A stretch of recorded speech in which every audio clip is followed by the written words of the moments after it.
Hello students, very good morning. So this is lecture number 2 of unit number 2, that is railway engineering.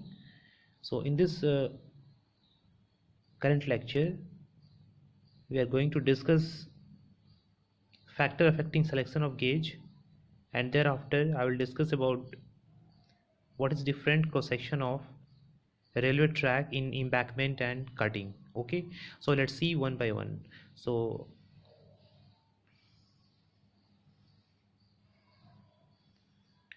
the topic is factor affecting selection of gauge. Okay, I hope you already understood about the gauge and what is different type of gauge. मुझे लगता है कि आपको gauge के बारे में already पता होगा। गेज के बारे में मैंने बताया था कि दो ट्रैक के बीच के इनर जो डिस्टेंस होता है उसके बीच की दूरी को हम गेज कहते हैं या गेज डिस्टेंस कहते हैं, है ना। उसी के बेसिस पे रेलवे ने क्लासीफाई किया था 3 डिफरेंट कैटेगरीज में, जिसका नाम है broad gauge, metre gauge and narrow gauge, है ना। Broad gauge, metre gauge and narrow gauge, ठीक है। तो इसमें सारे का डिस्टेंस अलग अलग होता है। ब्रॉड गेज के केसेस में 1.676 मीटर होता है, 1.676 मीटर गेज के केसेस में 1 मीटर, एंड इसमें होता है 0.610 के अप्रॉक्स में होता है, ठीक है। तो ये चीज़ लास्ट लेक्चर में डिस्कस की गई थी। ओके, सो अभी हम लोग देखने जा रहे हैं what is the different factor which affect the selection of gauge. जब हम सेलेक्ट करते हैं गेज को तो कौन कौन से फैक्टर है, ठीक है, जो अफेक्टिंग करते हैं। तो सबसे पहला जो इम्पॉर्टेंट फैक्टर है ट्रैफिक कंडीशंस, ठीक है। अगर वहाँ पे इंटेंसिटी ऑफ ट्रैफिक ज़्यादा है, ठीक है, तो हम वहाँ पे वाइडर गेज को सुटेबल मानते हैं एज द स्टैंडर्ड गेज। जैसे कि हमारा स्टैंडर्ड गेज जो होता है वो क्या होता है, ब्रॉड गेज है 1.676 मीटर, लेकिन अगर इंटेंसिटी ऑफ ट्रैफिक वहाँ पे ज़्यादा है, मतलब ज़्यादा नंबर ऑफ वहाँ पे ट्रेन क्रॉस कर रहे हैं, तो वहाँ पे हो सकता है कि जो गेज का डिस्टेंस है थोड़ा सा वाइडर रखा जाए, ठीक है। तो ये डिपेंड करेगा ट्रैफिक कंडीशंस पे, है ना, मतलब वहाँ पे नंबर ऑफ ट्रेन कितनी क्रॉस कर रही हैं उस पर डिपेंड करेगा, ठीक है। वही लिखा हुआ है, if the intensity of traffic on the track is likely to be more, अगर ज़्यादा होता है एक gauge wider than the standard gauge is suitable. जहाँ भी स्टैंडर्ड गेज बोला जाए इसका मतलब है कि वो गेज कौन सा है, ब्रॉड गेज है।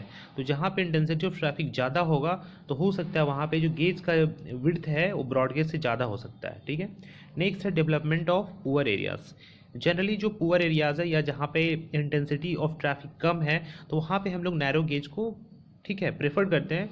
बट अगर डेवलपमेंट हो रहा है पूरे एरियाज़ का, मान लो कि वहाँ पे ट्रैफिक कम था बट धीरे धीरे वहाँ का ट्रैफिक क्या हो रहा है, इंक्रीज़ हो रहा है, तो वहाँ पे हम गेज का जो विड्थ है उसको बढ़ा देंगे, है ना। मतलब नैरो गेज से हम मीटर गेज की ओर और मीटर गेज से फिर हम ब्रॉड गेज की ओर शिफ्ट होंगे, है ना। वही लिखा हुआ है, the narrow gauge are laid in some remote and spotted part of the world to develop a poor area and thus link the poor area with the outside developed world, ठीक है। Next है coast of track. जाहिर सी बात है हमारा जो gauge होगा वो डिपेंड करेगा बिल्कुल कॉस्ट ऑफ ट्रैक पे, कि आपके पास फंड की अवेलेबिलिटी कितनी है। मान लो आपके पास फंड नहीं है, गवर्नमेंट की तरफ से फंड नहीं आ रहा, तो हम वाइडर गेज ज़्यादा वहाँ पे प्रेफर नहीं करेंगे क्योंकि उसमें कॉस्ट ज़्यादा आता है ना। तो the selection of particular gauge depends upon the available fund for the railway projects. मतलब रेलवे प्रोजेक्ट्स के लिए जितना अवेलेबल फंड है, जितना इकोनॉमी है, उसके अकॉर्डिंग ही हम वहाँ पे ट्रैक को लेड करेंगे, ठीक है।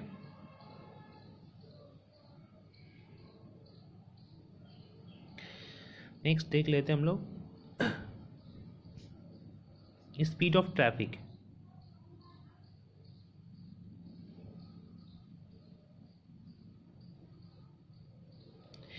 तो स्पीड ऑफ ट्रैफिक कहने का मतलब है कि मान लो जितना ज़्यादा स्पीड अगर ट्रेन ज़्यादा स्पीड में है तो वहाँ पे जो गेज है उसका डिस्टेंस भी वाइडर होना चाहिए, है ना। जितना ब्रॉड गेज पे स्पीड ट्रेन से चल सकती है उतना ना ही मीटर गेज पे चल सकती है ना ही नैरो गेज पे चल सकती है ना। तो इस पर भी डिपेंड करेगा कि स्पीड ऑफ ट्रैफिक क्या है, मतलब कितने स्पीड है ट्रेन की।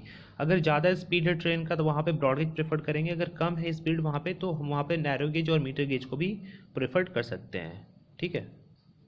क्या लिखा हुआ है, speed of train is almost proportional to the gauge, मतलब गेज के प्रोपोर्शनल होता है। अगर ब्रॉड गेज है तो वहाँ पे स्पीड ज़्यादा होगा, मीटर गेज है तो उससे कम होगा थोड़ा ब्रॉड गेज से, फिर नैरो गेज है तो सबसे कम होगा, ठीक है।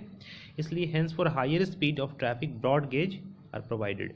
तो अगर ज़्यादा स्पीड अगर ट्रेन का है तो वहाँ पे हम ब्रॉड गेज को प्रोवाइडेड करते हैं, ठीक है। नेक्स्ट है नेचर ऑफ कंट्री।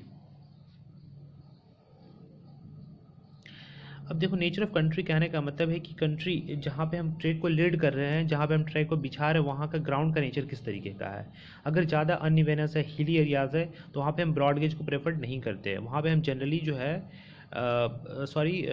वहाँ पे हम नैरो गेज को प्रेफर नहीं करते, वहाँ पे जनरली हम ब्रॉड और मीटर गेज को प्रेफर करते हैं, ठीक है, हिली रीजन्स वगैरह में। In hilly regions where broad gauge and metre gauge is difficult to due to slip gradient and share curve, narrow gauge are prefers, है ना। तो नैरो गेज को जनरली हम कहाँ पे प्रेफर करते हैं, जहाँ पे नेचर ऑफ कंट्री अनइवेनस है, ठीक है, अनइवन है, तो वहाँ पे हम नैरो गेज को प्रेफर करते हैं। और ब्रॉड गेज जहाँ पे हमारे पास जो हमारा कंट्री है, यानी जो हमारा स्लोप है वो एकदम फ्लैट है, वहाँ पे हम ब्रॉड गेज और मीटर गेज को प्रेफर करते हैं, ठीक है। तो ये चीज़ याद रखना है आपको कि जहाँ पे जो हमारा कंट्री का जो रीजन है वो हिली रीजन्स में है, तो वहाँ पे हम कौन सा गेज, नैरो गेज प्रेफर करेंगे। और जहाँ पे हमारा कंट्री का जो ये है फ्लैट है, वहाँ पे हम broad gauge and metre gauge को प्रेफर करेंगे, ठीक है। या दूसरे वर्ड में हम कह सकते हैं कि जहाँ पे ब्रॉड गेज और मीटर गेज का जो लीड है बिछाना जो डिफिकल्ट है, तो वहाँ पे हम नैरो गेज को प्रेफर करते हैं, ठीक है। तो ये कुछ टॉपिक्स थे, ये जो कुछ पॉइंट्स थे जो कि factor affecting selection of gauges पे डिपेंड करते हैं, ठीक है।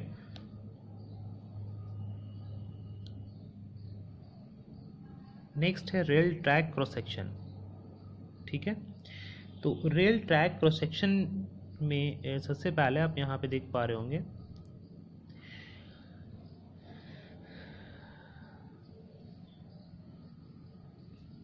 अभी हम लोग को परमानेंट में पढ़ना है, ठीक है। उससे पहले हम एक बार इसके जो मेन पार्ट्स है उसके बारे में मैं आपको बता दे रहा हूँ, ताकि आगे आपको दिक्कत नहीं होगा। रेल ट्रैक क्रॉस सेक्शंस के बारे में, तो ये हम जो पढ़ने जा रहे हैं रेल ट्रैक क्रॉस सेक्शन के बारे में पढ़ने जा रहे हैं। जैसे कि आप लोग बिल्डिंग्स एंड ड्राइंग के अंदर में डिफरेंट क्रॉस सेक्शंस के बारे में पढ़ते थे, बिल्डिंग्स का क्रॉस सेक्शन होता था, ठीक उसी तरीके से यहाँ पे रेल ट्रैक का भी क्रॉस सेक्शन होता है। तो उस क्रॉस सेक्शन के अंदर में क्या क्या इंपॉर्टेंट चीज़ें हैं एक्चुअली में जो दिया गया इम्बैकमेंट के अंदर में है। तो ये जो इम्बैकमेंट आप देख रहे हैं ये फिल किया गया है। आप देखते होंगे रेल ट्रैक को ये करने से पहले वहाँ पे इम्बैकमेंट बनाया जाता है। उस इम्बैकमेंट का स्लोप यहाँ पे दिया गया है 1:1.5:1, यहाँ पे 2:1 एक साइड में, ठीक है। और उसके बाद में यहाँ पे किनारे से ड्रेन दिया जाता है। ड्रेन मतलब जो पानी है, पानी को आसानी से क्रॉस करने के लिए यहाँ पे ड्रेन दिया जाता है। इसका जो स्टैंडर्ड विड्थ है ये दिया गया है आपको, ठीक है। उसके अलावा जो हमारा ये इम्बैकमेंट है, इम्बैकमेंट से ड्रेन के बीच की कुछ दूरी दी गई है, ठीक है। ठीक उस तरीके से यहाँ पे इम्बैकमेंट से यहाँ पे आउटर दूरी दी गई है। उसके बाद यहाँ पे होता है बैलास्ट, ठीक है। ये चीज़ समझना है बैलास्ट क्या होता है। बैलास्ट मतलब होता है कि जो रेलवे ट्रैक में आप देखते हो बड़ा बड़ा बोल्डर जो पत्थर का देखते हो, उसको हम लोग बैलास्ट कहते हैं, ठीक है। वो बैलास्ट क्यों दिया जाता है ये भी मैं रीज़न अभी बता रहा हूँ, ठीक है। पहले बैलास्ट समझो। बैलास्ट क्या होता है, जो पत्थर होता है, ग्रेवल्स जो होता है उसको बैलास्ट कहते हैं। उसके ऊपर में स्लीपर्स होता है। आप इस तरीके से कॉन्क्रीट का एक बना हुआ देखते होंगे, उसको हम लोग स्लीपर कहते हैं, ठीक है। तो स्लीपर है और स्लीपर के ऊपर में ही यहाँ पे रेल होता है, ठीक है। रेल का जो पटरी आप देखते हैं स्लीपर के ऊपर में होता है, ठीक है। तो देखिए यहाँ पे फंक्शनिंग किस तरीके से होता है। सबसे ऊपर यहाँ पे क्या है, स्लीपर है। सबसे ऊपर में क्या है, यहाँ पे स्लीपर है। तो स्लीपर का जो लोड होता है यहाँ पे, ये ग्रेवल के द्वारा, यानी ग्रेवल जो पत्थर आप देख रहे हैं इसके द्वारा यहाँ पे इम्बैकमेंट को ट्रांसफ़र होता है। चूँकि रेल पे जो ट्रेन का लोड आता है वो बहुत ज़्यादा होता है, तो ट्रेन का जो लोड आता है रेल पे, रेल किसको ट्रांसफ़र करता है, स्लीपर को ट्रांसफ़र करता है। जनरली ये इलास्टिक मीडियम का काम करता है बैलास्ट के बीच में और इम्बैकमेंट के बीच में, ठीक है। इससे क्या होता है कि जो हमारा रेल पे ट्रेन का जो लोड आता है ये स्लीपर पे ट्रांसफ़र होता है और स्लीपर के द्वारा यहाँ पे ट्रांसफ़र होते हुए ये बैलास्ट को ट्रांसफ़र करता है और बैलास्ट फाइनली इम्बैकमेंट को और इम्बैकमेंट फाइनली ग्राउंड को ट्रांसफ़र कर देता है। सो इस तरीके से ये इलास्टिक मैकेनिज़्म है। जिस तरीके से ट्रेन का लोड बहुत ज़्यादा होता है तो ट्रेन का लोड का ट्रांसफ़र किस तरीके से होता है, ठीक है। तो ये ट्रांसफ़र मैकेनिज़्म है और ये यहाँ पे साइड स्लोप दिया गया है, ये आप देख रहे हैं, ठीक है। और इसका कुछ स्टैंडर्ड जो है डिस्टेंस होता है। तो ये देखिए दो पटरी के बीच का इनर डिस्टेंस जो है यहाँ पे दो पटरी के बीच का यहाँ पे इनर डिस्टेंस जो दिया गया है ये कितना दिया गया है, 1676 mm में है। ये इसमें है mm में, क्योंकि 1.676 मीटर होता है, 1.676 मीटर, तो इसलिए यहाँ पे 1676 mm है। ये गेज है, ठीक है। तो ये इनर टू इनर डिस्टेंस होगा। उसके अलावा जो है यहाँ पे आप देख रहे हैं ये जो स्लीपर है, स्लीपर का जो आउटर टू आउटर डिस्टेंस है ये दिया गया है 2745, ठीक है, mm। ये कुछ डाटा है, मतलब इसके अकॉर्डिंग आपको वहाँ पे लेड किया जाता है, ठीक है। और ये जो एम्बैंकमेंट का स्टैंडर्ड विड्थ दिया गया है 3350। एक्चुअली में ये जो डेटा है ये स्टैंडर्ड डेटा है, इसके अकॉर्डिंग हम लेड करते हैं, but as per the requirement ये डेटा आगे पीछे हो सकता है, ये डेटा में थोड़ा इंक्रीज़ और डिक्रीज़ हो सकता है, ठीक है। इसके अलावा यहाँ पे ये जो आउटर टू आउटर देख रहे हैं आप यहाँ से, ये डिस्टेंस दिया गया 6100 यानी 6100, ठीक है। और पूरा जो डिस्टेंस है यहाँ आउटर ड्रेन से लेकर के यहाँ से यहाँ तक का, ये जो है परमानेंट लैंड विड्थ है। क्या है? Permanent land width. परमानेंट क्यों कहा गया है इसको? परमानेंट लैंड विड्थ इसलिए कहा गया है क्योंकि ट्रैक जब एक बार लेड हो जाता है तो हम इसको बार बार वहाँ पे डिस्टर्ब नहीं कर सकते हैं, समझ लो। परमानेंटली फिक्स हो गया, उसको अब कुछ सर्टेन पीरियड्स के बाद में मेंटेनेंस पर्पज़ के लिए वहाँ पे कुछ किया जा सकता है, बट जनरली जब एक बार ट्रैक लेट हो जाता है तो उसको इतना जल्दी हटाया नहीं जाता, इसलिए उसको परमानेंट भी कहते हैं, ताकि एक बार जब फिक्स हो गया तो एज इट इज़ वहाँ पे रहेगा, फिर मेंटेनेंस पर्पज़ के लिए फिर उसे हटाया जा सकता है। तो मुझे उम्मीद है कि आप लोगों को ये जो सेशन है काफ़ी अच्छा लग रहा होगा, क्योंकि इसमें क्रॉस सेक्शंस के बारे में हम लोग पढ़ रहे हैं और काफ़ी इंपॉर्टेंट है। तो आपने देखा किस तरीके से जो है रेल का लोड ट्रांसफ़र हो रहा है। एक बार मैं फिर से इरेज करके बता दे रहा हूँ। यहाँ देखिए ये रेल पटरी है, रेल पटरी के द्वारा नीचे आप देखते हैं स्लीपर है, ठीक है। और स्लीपर के नीचे यहाँ पे बैलास्ट है, जो ग्रेवलिंग होता है, बड़ा बड़ा पत्थर होता है, ठीक है। तो यहाँ पे आप स्टैंडर्ड विड्थ 1676 यानी 1.676 मीटर यानी 1676 mm, और outer to outer sleeper distance 2745 mm है, ठीक है। तो जो ट्रेन का लोड है, ट्रेन का लोड पटरी के द्वारा यानी रेल के द्वारा ट्रांसफ़र होता है स्लीपर पे, और स्लीपर फाइनली ट्रांसफ़र करता है बैलास्ट को, और बैलास्ट फाइनली ट्रांसफ़र करता है एम्बैंकमेंट को, और एम्बैंकमेंट फाइनली ग्राउंड को। इस तरीके से एक इलास्टिक मीडियम यानी जो स्लीपर है यहाँ पे एक इलास्टिक मीडियम का काम करता है, जो कि ट्रेन और बैलास्ट के बीच में क्या करता है, लोड के ट्रांसफ़र करने का काम करता है, ठीक है। ये चीज़ समझ में आ गया। ठीक उसी तरीके से यहाँ पे जो हमारा ये है, इसके बीच का जो बैलास्ट दिया गया उसके बीच का स्टैंडर्ड विड्थ 3350 है। फिर उसके बाद में जो हमारा एम्बैंकमेंट है उसका डिस्टेंस जो है यहाँ पे ये जो आप देख रहे हैं 6100 दिया हुआ है। फिर उसके बाद में ये स्लोप है 1.5:1 दिया हुआ है। ड्रेन का जो विड्थ दिया गया, ड्रेन किसके लिए? पानी एक्सेस वाटर ट्रैक पे उसको आसानी से ड्रेन होने के लिए यहाँ पे 1850 mm का एक विड्थ प्रोवाइड किया गया, जिसको हम लोग ड्रेन कहते हैं, ठीक है। यहाँ पे साइड स्लोप 2:1 है, और ये स्टैंडर्ड विड्थ 5850 है।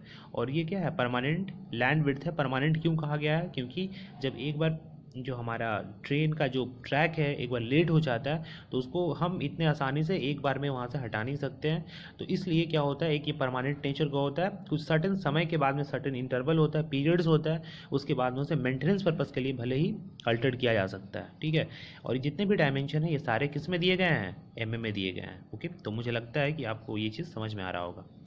तो ये जो था ट्रैक का जो क्रॉस सेक्शन था, क्रॉस सेक्शन मतलब होता है कि ट्रैक के अंदर में जो जो पार्ट है उसको आपको दिखाया जाए। अगर हम बोलते हैं कि बिल्डिंग के क्रॉस सेक्शन की पार्ट, तो आप देखते हो कि बिल्डिंग का जब क्रॉस सेक्शन आप कट करते होगे इस तरीके से, मान लो बिल्डिंग है और बिल्डिंग को अगर इस तरीके से कट करते हैं हम क्रॉस सेक्शन को, तो उसके अंदर में जो जो पार्ट दिखता था क्रॉस सेक्शन के अंदर में, फाउंडेशन दिखता था, फाउंडेशन के बाद लिंटल दिखता था, छत का जो लाइम ट्रेसिंग है वो दिखता था, उसके अलावा जो फाउंडेशन है, फाउंडेशन के अंदर में कॉन्क्रीटिंग कितना किया गया है, नीचे में जो उसका ये सारा डिटेल्स उसके अंदर में दिखता था, है ना। ठीक उसी तरीके से यहाँ पे ट्रैक के अंदर में है कि ट्रैक को जब हम कट करते हैं तो ट्रैक के अंदर में क्या क्या दिखता है। So it is very important for engineering point of view, ठीक है। ये चीज़ आपको समझना है इंजीनियरिंग पॉइंट ऑफ व्यू से कि रेल ट्रैक का क्रॉस सेक्शन क्या होता है, किस तरीके से लोड ट्रांसफ़र मैकेनिज्म है, और क्या क्या उसके स्टैंडर्ड विड्थ है। ये डेटा कांस्टेंट होता है, लेकिन और भी डेटा ये सब है एज पर साइट कंडीशन थोड़ा बहुत वेरी करता है, ठीक है। तो मुझे उम्मीद है कि ये चीज़ आपको समझ में आया होगा। नेक्स्ट देख लेते हैं, ये जो है कटिंग के अंदर में, उससे पहले जो हम देखे थे एम्बैंकमेंट में। एम्बैंकमेंट मतलब जो है ट्रेन है और ट्रेन को जो है एक बांध के ऊपर रखा गया है, एक ट्रैक के ऊपर रखा गया इस तरीके से, जैसा कि मैंने आपको बताया था ऊपर में एम्बैंकमेंट में। और ये जो सेक्शन आप देख रहे हैं, कहीं कहीं ऐसा ज़रूरत पड़ता है कि जो ट्रैक का जो कंडीशन है, जो ट्रैक जो हम लेड करते हैं वो कटिंग में रखते हैं, है ना। तो देखिए अब जो ये है कटिंग में, जिस तरीके से आप देख रहे हो ये ऐसा क्या है, कटिंग के अंदर में ट्रेन को लेड किया गया है ना। तो पहले देखते थे हम किस तरीके से, पहले इस तरीके से होता था, ऐसा एम्बैंकमेंट में था, ठीक है। अब ये किस में है? कटिंग में है। तो देयर इज़ नो डाउट, जैसे ऊपर में हम लोगों ने देखा था वैसे ही इसके अंदर में भी है, और कोई भी इसमें कहीं कन्फ्यूज़न नहीं है। बस ये कटिंग में है, सारे डेटा एज इट इज़ रहेंगे, थोड़ा बहुत वेरी करेगा। जैसे आप देख पा रहे हैं यहाँ पे आप देख रहे होंगे ये जो गेज है, ये गेज का डिस्टेंस 1676 mm है, और 2745 outer to outer sleeper distance है, जैसे कि पहले मैंने आपको बताया था। और ये एम्बैंकमेंट का डिस्टेंस 3350 है, जैसे ऊपर मैंने बताया था, ठीक है। और यहाँ पे साइड स्लोप है 1.5:1 का, यहाँ पे ड्रेन है ये 1090 mm का है। ये एज इट इज़ रख सकते हैं या इसको as per side condition very कराया जाता है, ठीक है। ये भी 1.5:1 है, ठीक है। और ये साइड स्लोप है। तो जैसा मैंने आपको ऊपर बताया था वही चीज़ें यहाँ पे भी है, बट ये कटिंग में ऊपर में किस में था, इम्बैकमेंट में था, ठीक है। तो ये परमानेंट लैंड विड्थ है, जैसे कि ऊपर मैंने बताया था वही चीज़ें, बट ये कटिंग में ऊपर वाला किस में था, इम्बैकमेंट्स में था, ठीक है। ये सिंगल ट्रैक का था, जितने भी सारे डायमेंशन हैं ये mm में दिए गए हैं, किस में, mm में, ओके।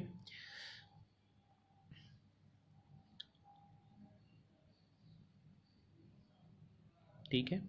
अगला जो ट्रैक है, cross section of permanent way in embankment for double track. अब अगला जो हम देखने जा रहे हैं ये डबल ट्रैक के अंदर में सारी चीज़ वही होंगी, बट यहाँ पे ट्रैक डबल होगा, ठीक है। तो ट्रैक डबल होगा, तो यहाँ पे ट्रैक डबल कहने का सेंस क्या है, यहाँ पे आप देख रहे हैं, यहाँ पे एक, ये देख रहे हैं ना, एक ट्रैक है और यहाँ पे एक ट्रैक है, दो ट्रैक होगा और इम्बैकमेंट में ही होगा, ये इम्बैकमेंट है, ठीक, इसी को इम्बैकमेंट कहा गया है। और वही इस तरीके से होगा तो ये हो जाएगा कटिंग में, ठीक है। और इस तरीके से होगा ये वाला पार्ट, तो ये हो गया किस में, इम्बैकमेंट। और यहाँ पे मिट्टी का फिलिंग किया जाता है, मिट्टी को ऊंचा करके तब उसके ऊपर में ट्रैक को लेट किया जाता है, जनरली ऐसा होता है, ठीक है। बट जो हमारा कटिंग है, कटिंग के अंदर में जनरली कहीं कहीं ऐसा लोकेशन आ जाता है जहाँ पे कटिंग हमें देना पड़ जाता है ना, तो कटिंग में वैसा होता है। और ये ड्रेन है एज इट इज़, और ये देख रहे हैं यहाँ पे ये जो फिल किया गया है मिट्टी को, अब मिट्टी के ऊपर से यहाँ पे ये क्या है, बैकमेंट, ऐसे इस तरीके से आप देख रहे हैं।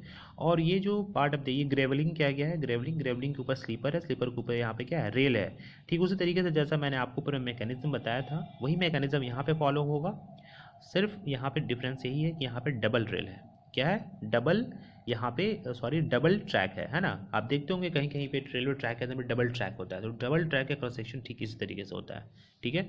इसका फिगर आप जब बनाएंगे तो आपको क्लैरिफाई होगा, आपको नोट्स के अंदर में ये सारे फिगर जो है बनाने हैं, ओके।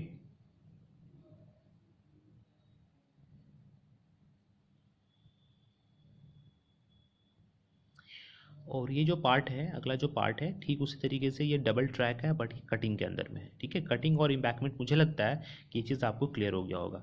तो ये जो पार्ट आप देख रहे हो कटिंग के अंदर में इस तरीके से है, ये किस में है, कटिंग के अंदर में, ठीक है।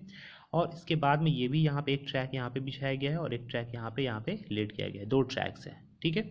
अब देखो यहाँ पे सेम मैकेनिज्म है, यहाँ पे भी क्या होगा, देखो रेल और ट्रेन अलग अलग है, ठीक है। रेल कहा जा रहा है यहाँ पे पटरी को, और ट्रेन जो व्हीकल्स होता है उसको कहा जा रहा है लोकोमोटिव्स को, ठीक है, साथ में जो लोकोमोटिव्स के साथ में होता है।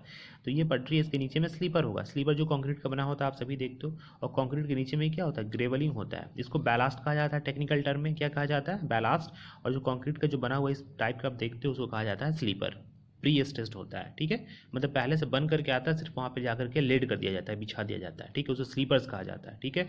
उसके ऊपर में होता है पटरी, जिसको रेल कहा जाता है, ठीक उसी तरीके से इस वाले पार्ट में भी होगा। यहाँ पे सिर्फ और सिर्फ के डिफरेंसेस यहाँ पे ये है कि यहाँ पे दो ट्रैक है, ठीक है।